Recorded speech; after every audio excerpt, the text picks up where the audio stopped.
how I see Islam being portrayed in the media is kind of that I find that the media only shows the bad side of what Islam really is, and like they just show the bad apples of what the really big bunch really is. I mean, like I said before, they judge a group of more than 1 billion by simple actions of just a few, and I find that like we can't control what the media says. I mean, we just turn on our TV and we just see that the media is saying this about us, and like we're still small people compared to them. And it's not that I can't just start something against them that's saying, oh, the media's been around for the longest time. I can't control what they say. I find that the media has played a massive role in all these stereotypes and all these labels against Islam. And I find that the media really, needs to change in a bit. Without the media, we can't go anywhere because, like I said, it's 2015, and the media is one of the biggest factors that we have in today's world. Yeah, for sure. And I think, obviously, like social media has a huge part to play, as you just were saying earlier. And it's just, we don't have a lot of control over that. And it's so hard to see it on television sometimes. And you're like, that's not me. Yeah. That's not me. That's not what I think. And you're like, I can't go and tell the millions of people that are watching that show that, it's so frustrating. It's like, and you just ignore it. You're just like, okay, whatever. Like there's another thing, and they're gonna think it's us, and whatever. And and then that's just what we do. I think this is important. Like this is what we need to be doing as a community, as not just a Muslim community, but as youth, as as Canadians. Like we need to be having conversations, and we need to be getting our voice heard, because this is one voice out there right now, right? And they're telling us that 90 billion, or not 90 billion,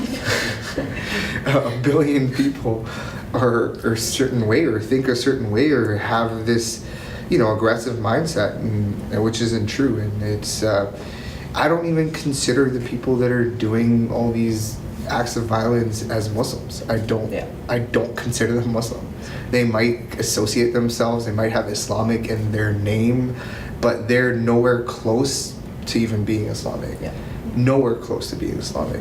A lot of things are taken out of context, and you can twist words, and you can twist, and that's what media does, right? And that's what marketing is. And I think it's bad, but we need to have a positive mindset and kind of like change that stereotype, change the thoughts, have the conversation, be more involved. And I think it's important to me. That's why I wanted to do this, was so that I could actually maybe change some minds, and maybe start something, or start some sort of, some sort of revolution to with the way people think, and it starts small, and it starts with us, and I think that's what we should be doing right now.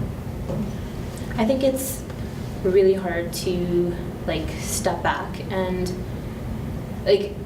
vilification of Muslims and Arabs in the media has been going on since way before even 9/11. You look at movies from years and years ago, and they've always had that sort of, that other who's been a Muslim or an Arab who's been just going nuts, they're in some sort of monolithic Middle Eastern region fighting some sort of war with, some sort of people that are kind of just grouped into this one sort of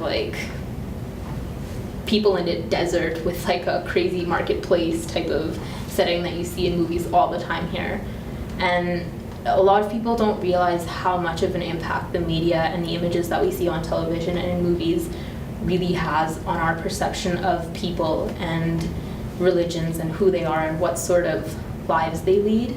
Because when you see these sort of images over and over again, you start thinking that's who we are. Normal, yeah. And it's very it's a natural sort of mindset, I guess, or a natural thing to think when you keep seeing things like this and nobody's telling you otherwise, hey, this isn't, the whole Middle East isn't a crazy marketplace, it's not a giant desert or anything like that, because there's no one telling you that there's mountain ranges and lakes and stuff like that. Or so I think that media's portrayal of Islam is very sort of one track.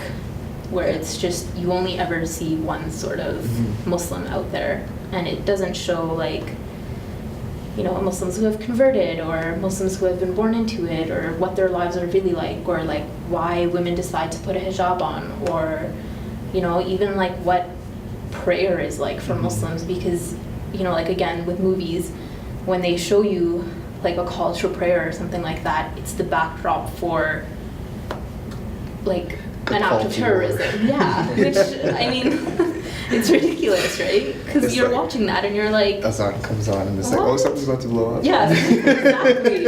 And I didn't notice that until I like started taking pop culture classes and sort of noticing how the media grabs one sort of group, and it's not just Muslims. Like they do this to minority Asians. Groups as a whole, Yeah. I think, and they just grab it, and all of a sudden, you know, like this one group of person is only like this because that's all we ever see. Agreed. Yeah.